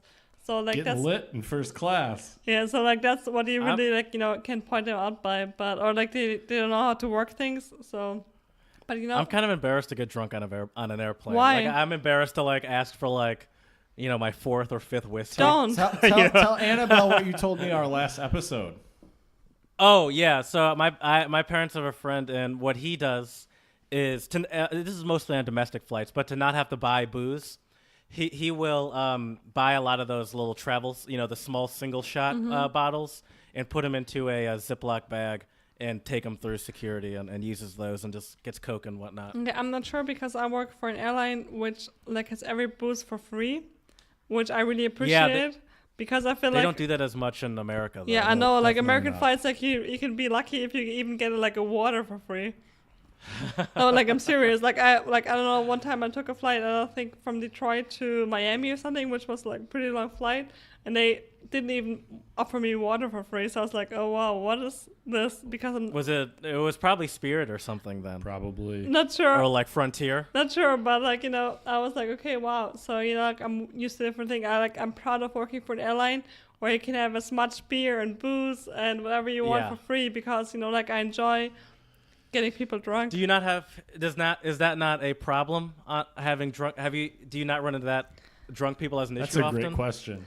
Like, so yeah, like one time there was like, I think it's more. Especially in first class, where they're getting it for free. No, I think it's Well, they more get like. it for free in Oh every right, class. you just said Yeah, that. depending on You the just airline. said that. Yeah. I think it's more like people getting on drugs than getting drunk because like Yeah. like you know if people get drunk we have like a couple you know things like first you know you're gonna like how do you say this make it more liquid. So first you know like you're gonna I know like if somebody says a whiskey maybe you're gonna mix it with some water or like put a lot of ice in it and then Water it down. Yeah. water it down. Thank you. Yeah.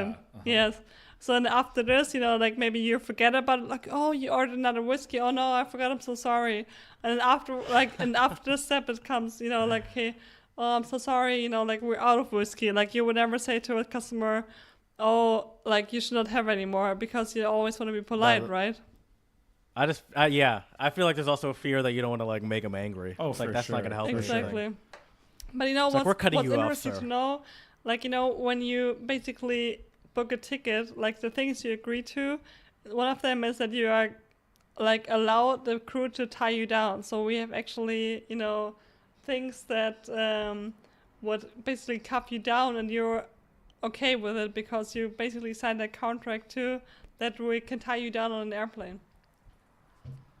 Who can tie you down? I think I misheard the something flight somewhere. attendants. So yeah, so if you're Oh, being unruly okay. or you're allowed Yeah. to. Exactly. Thank you, Chad. yeah, you're welcome. I gotcha. Sorry, no, that was on me. That was No, on you're me. good. You're good, buddy. Yeah, and there's actually, you know, that's the thing. Annabelle made a great point that I think a lot of people don't understand that in a way their boarding passes and their tickets are kind of a contract with not only Yes. the airline carrier but also the flight attendants, Exactly. the entire crew, the pilot, and yeah, like when people say, you know, oh well, you know, I was, you know, I did this and then they did this. It's like, well, you know, they're responsible for everybody's safety and everybody's well-being. And, you know, it's not an easy task to make everyone happy in general. Two, if somebody's Yes. being a nuisance or a danger to other passengers, you have to do something, right? Whether it's they've had too much alcohol or whatever. Yeah, exactly. And- you got it, Chad. Annabelle, I mentioned to Chad a couple episodes ago that Singapore Air now has a flight that is 19 hours Yeah, long. how do you feel about that, Annabelle? 19 hours. I think I was pretty nice. So the longest flight I had was pretty much 12 hours. So I also bought, you know, some guests don't realize we actually have a break on those flights. So I think that's really nice, especially like if it's 12 hours. We pretty much have You kinda like have to. a 3-hour break. Or for example, at my airline, which I really appreciate, we have, you know, like beds to lay down and sleep. And like the other 3 Okay. hours, we're like basically being on watch. So, we have, for example, checked the bathrooms a lot to see if there's any fire, because like a fire is the biggest threat Really? on flights that, we have to take care of. Actually, yeah, I have a short little story. So when I was flying to the Czech Republic, when I was flying from Detroit to Frankfurt, apparently somebody had smoked in the lavatory or Really? the bathroom. Yeah. And they had this announcement over the loudspeaker that said, someone smoked in the lavatory. Whoever you are doing this is illegal. And if we catch you doing it, there will be fines or there will be some consequences. Please do not smoke in the aircraft because, as Annabelle said, it is one of the biggest dangers to the aircraft. See, every flight they say no smoking on the plane, or especially in the bathroom, and obviously they do it because people do it. But I don't understand who could be that stupid. I agree. It's like you're in a tiny room. How do you not think that they're gonna that no one's gonna notice? And it's like, oh, go ahead. Here's my guess, Jared. My guess is they probably had some type of nicotine vape pen or something like that, okay. and they were hitting it in the bathroom because they're cigarette smokers and they need their nicotine, but it still smells, right? So that would be my guess, because I feel like you would be able to hear the click of a lighter. I feel like smoke. No, you couldn't get away with more than one puff of a real cigarette. Annabelle, wouldn't the smoke also go into the cabin, or does it stay in the bathroom? So, like, the bathroom is the most That's a good question. ventilized. Is that the right word? Ventilated, yeah, ventilated. Most I guess that makes ventilated sense. room, like in the airplane. So, like, technically, you wouldn't like smell or hear anything. But like we have like 2 smoke detectors. know. So one smoke detector is actually in the trash bin. So like if, for example, let's say if you like a fire starts in the that makes in the sense. trash, Yeah. like there's like an external like Oh, this is fascinating. It is, isn't it? like external like how do you call this? What is it in German? Feuerlöscher. External fire extinguisher. extinguisher. Thank you. Yeah. A fire extinguisher in the like trash bin. So like that would work first. And Oh, so it goes off automatically if it senses the exactly, smoke or but I mean, it whatever. also would Okay. go off like a smoke alarm, but not only by smoke, but also would go off by hairspray, for example. And then we would know, and then we would go there and be like, hey, what's going on there? Yeah. So that's interesting, because like I think it's also really interesting. We're getting trained for like firefighting with actual real fire and fire extinguishers and like a smoke hood to like take care of that, because it's such an important like security issue. Oh, absolutely. Without a doubt. Well, yeah, for sure. Oh man, this is making me trust people like normal travelers even less. Oh, back to the 19-hour thing. So, do you think the 19-hour thing is a good idea? Or I just feel like that's just leads to so much chances for like I don't trust 19 hours of people being locked in a tube in the sky together. Same. For me, it's too long. It's just too long. I understand what you're talking about, but on one side, I feel like, people should have the most comfortable way to travel to. And like everybody hates, like getting connection flights or whatever. That's true. That's a good That is a point. great I hate point. connections as well. Yeah, same. So I feel, like why it's, being a thing. But on the other side, I feel like, people that don't have appreciation for people that are flight attendants, like all those things they have to take care of and all the things they have to, worry about, because we worry constantly, like for the safety of our guests and for our safety, of course. So I don't know, like I think 90 hours are fine, but it's like a long, really, really long time, because of the long time that you have to be awake. And like, most of the flight attendants, they have to be awake through the whole night. And like those are not reasonable hours if you think about it. Sorry to interrupt. So to all of our listeners out there, please have mad love and respect for your flight attendants wherever you travel, because I think they definitely do a lot more than you realize, especially behind the scenes. That's true. And like, have you had any celebrity encounters? Oh, that's a good question. Yes, I had a couple. So I had Heidi Klum. Especially in first class now. Oh, Heidi Klum, dude. Heidi Klum, yes. All right, Chad, relax. And I also had her name is von der Leyen, which is basically like the person of defense, I don't know how you say it, like the Oh, Defense Secretary? The Defense Secretary of Germany. Oh, But wow. I have nothing to say about, really nice things about her. She was really, really kind. And also Heidi Klum, I mean, she was basically sleeping most of the flight, so I can't say anything bad about her. Did you get a picture of her asleep so I can post it on our Instagram? No, because I feel like, You lose your job for sure. No, like I'm always thinking about it. Like I said, I treat people the way I want to be treated. So I feel like, if I would be that No, famous, I'm just kidding. That's I would terrible. just, want to be left alone. So That's I terrible. completely Oh, get those definitely. people. Well, all right, I have a question about Heidi Klum. Was she more beautiful in person than she was in pictures? Way less. So yeah, so she was really, really skinny, but she was just wearing a hood and sweatpants basically. She was flying. She was being comfortable. Yeah, exactly. So like I think to say bad about her, but like a lot of my colleagues told me that her kids are not so kind as maybe you would think. So, but I also think it's hard. Like I don't know how many kids she has, like 4 or 5, right? So I guess it's kind of hard to raise 4 or 5 kids. Shout out to Heidi Klum. Chad, do you, anything you wanna ask? I've been going to town. You've actually covered literally all of my questions that I had. I have some more questions for you guys. Okay. Jared, Yes. what's love for you? You know what? I don't think I know the answer to that one either. I don't think I've ever experienced love. Really? You she's- never every had a time- I girlfriend feel where like- you were like deeply in No. love and you were like, oh my god. I have, but I feel like after every one, I question if I even know what love means. What is love? Baby, don't hurt me. Don't hurt me no more. That's right. Mm-hmm. Jared, can you just catch the next flight and come to Prague? Like I know we would have such a blast. You know what? That might be. I'll be right there right after this episode ends. That's right. I love You'll that. be Right in there. Prague when we drop this episode. That'd be pretty epic.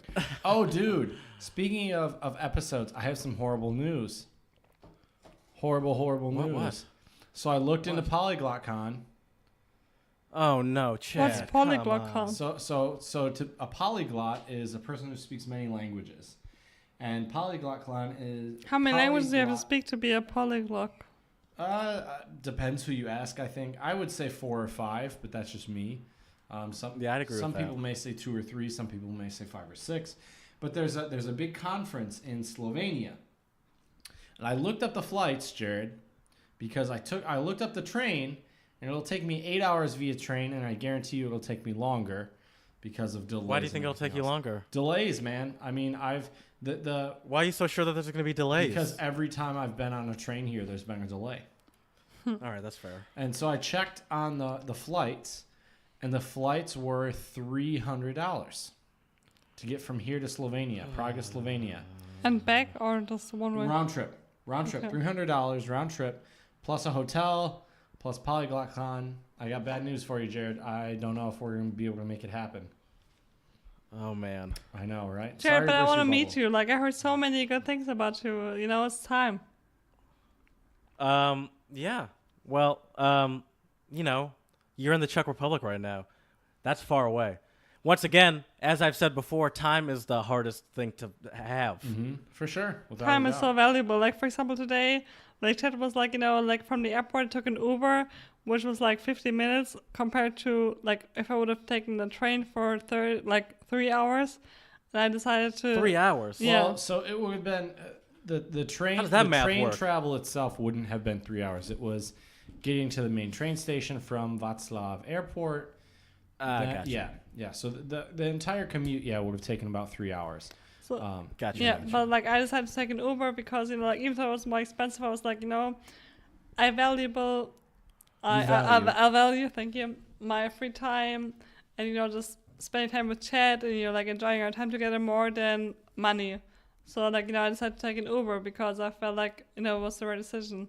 Even though it was expensive, but I feel like once you establish a certain lifestyle, then you don't care so much about the money anymore. You care more about your time. So that's what you said again. Time is so valuable. I call that a convenience fee, Yeah. Oh, for sure. where it's like I'm willing to pay slightly more to convenience myself a little bit sometimes. Oh, 100%, without a doubt. I agree. I mean, that's why usually I tend to stay in like a single room place versus like a couch surfing environment or a hostel. because I'm paying more money, but it's for the convenience fee. I can get up when I want. I can go to bed when I want. Walk around naked. Walk around naked. Always a plus for sure, without a doubt.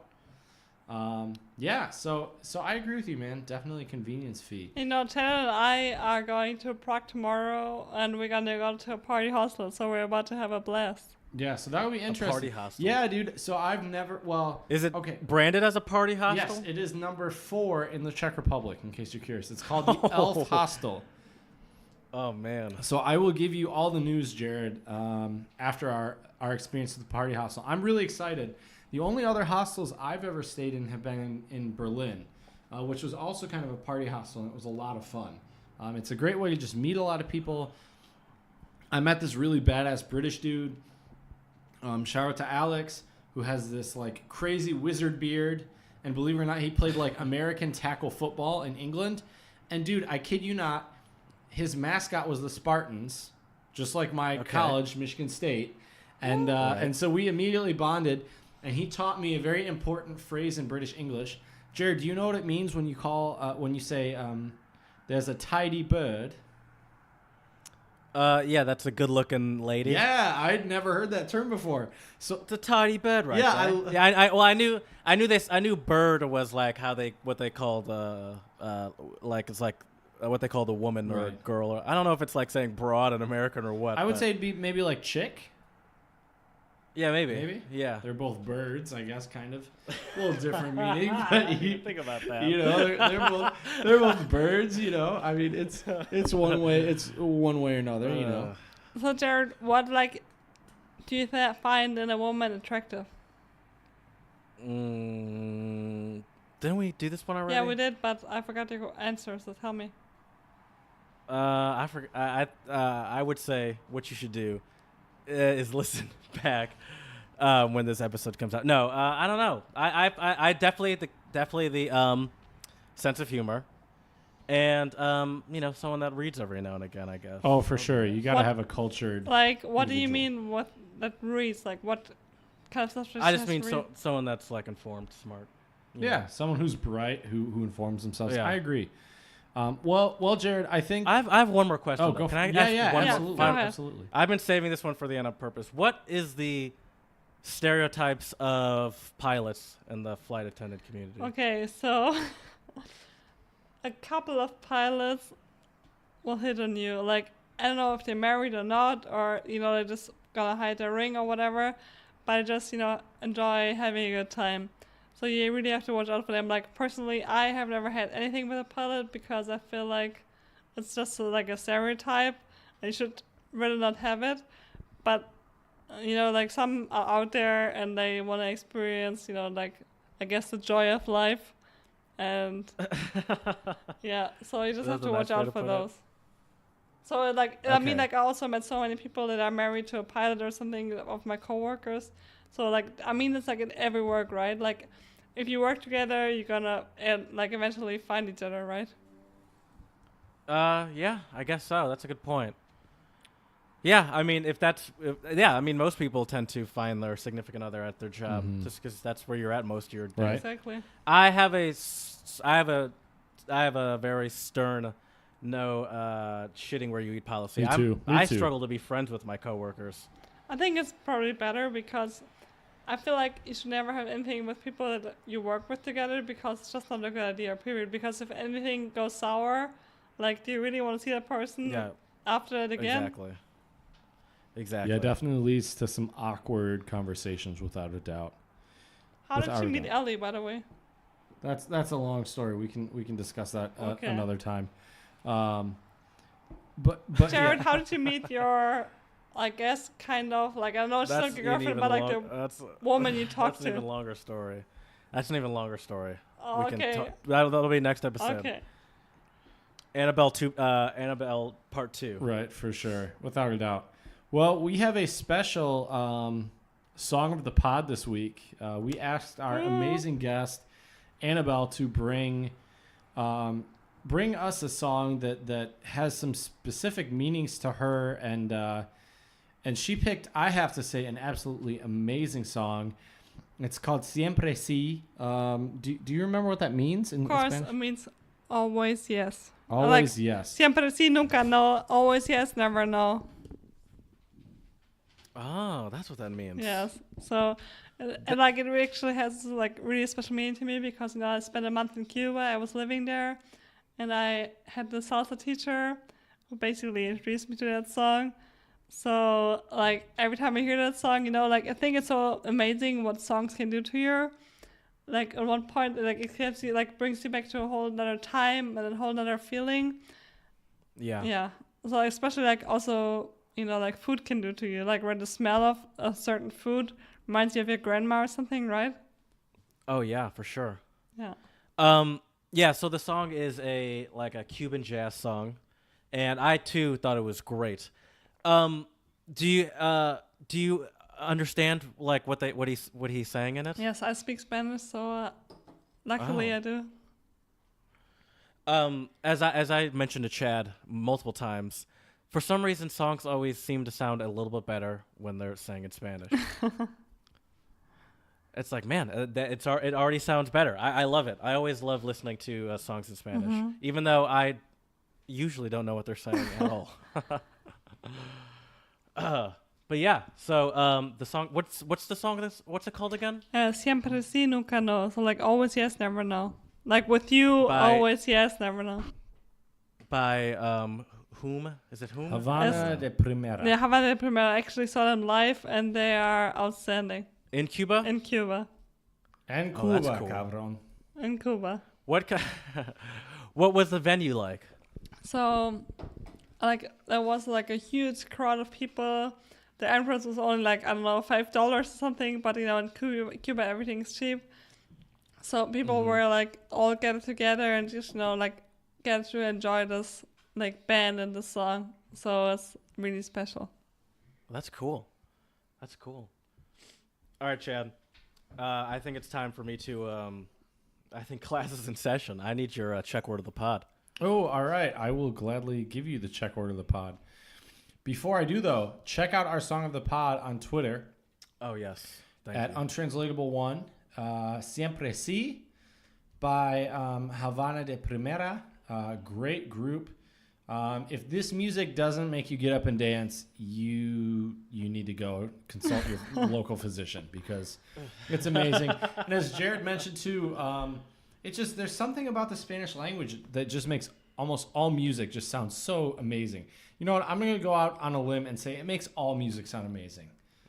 That's fantastic. So check it out. I agree. And yeah, so Jared, my Czech word of the pod actually comes from my Czech lesson today. And this word actually was kind of like a side word or side phrase that we discussed today in class. So my Czech word of the pod is Bilem ze chomutov. Do you have any guesses what that means, Jared? Something with chomatov. Yes, chomutov is, Bilem ze chomutov. Not welcome to Chomutov? Welcome is vitaye. Okay. Shout out to... No, I don't know. I live in Chomutov. Oh, okay. So that's you right there, right? Exactly. That is me. So, Jared, you could say Bilem ze Philadelphia. And Annabelle is all over the world, so I'm not really sure what say in the sky. What she would say, exactly. And I don't know the Czech word for sky yet, so our listeners will have to wait on that one. All right. But yeah, I like this. I was actually just about to say you're getting prepared for PolyglotCon, but we just talked about that's not happening. Right. Yeah, sorry to be a party pooper, but I'm looking at conferences within Czech Republic, Germany, and Austria, and hopefully I can find something good. And if our listeners out there have any suggestions or tips, please send them our way at Untranslatable, either on Twitter, Untranslatable1, Instagram, Untranslatable Podcast, or Gmail, untranslatablepodcast@gmail.com. We would really appreciate it. Well, Jared, it has come to that time for me to drop a couple dad jokes on you. So, yes. So let me give you a couple. So we're sticking with dad jokes. Kind of, yeah, I would say so. So the first one for you, Jared, is why are jokes about paper not funny? This one's kind of an original. I don't know why. Because they're terrible. Oh, that's a good one. You like that? That one took a second. I don't get it. Explain it to me. Because they're so in English we have the word terrible, like schrecklich, right? And then terrible, like you can rip it apart. Ah. So it's a pun, really. It's more of a pun than a joke. Yeah, I love my puns. As Jared, I think according to Annabelle would say that joke was mama hoo hoo.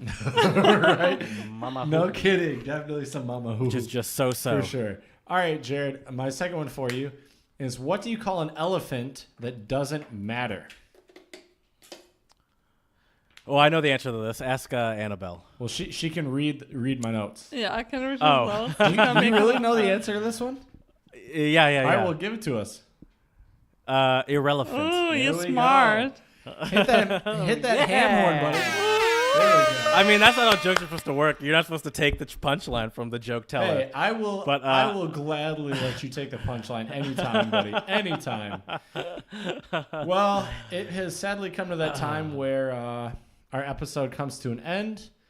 And I want to give a quote from St. Augustine, which is, Who dat? "The world is a book, and those who do not travel read only one page." And I have to say, what? I love it. It's a great quote, right? And I have to say, our amazing guest Annabelle today has been reading quite a few pages out of her book. So we really appreciate her being a guest on our show. I obviously appreciate my amazing co-host, my great buddy Jared. And please, if you haven't yet, check us out on Instagram, Untranslatable Podcast. Check us out on Twitter, Untranslatable1. Shoot us an email with your favorite Untranslatables or your own tales as a traveler. Or if you happen to be a flight attendant, we would love to hear your perspective on things as well. So we thank you, and until next time.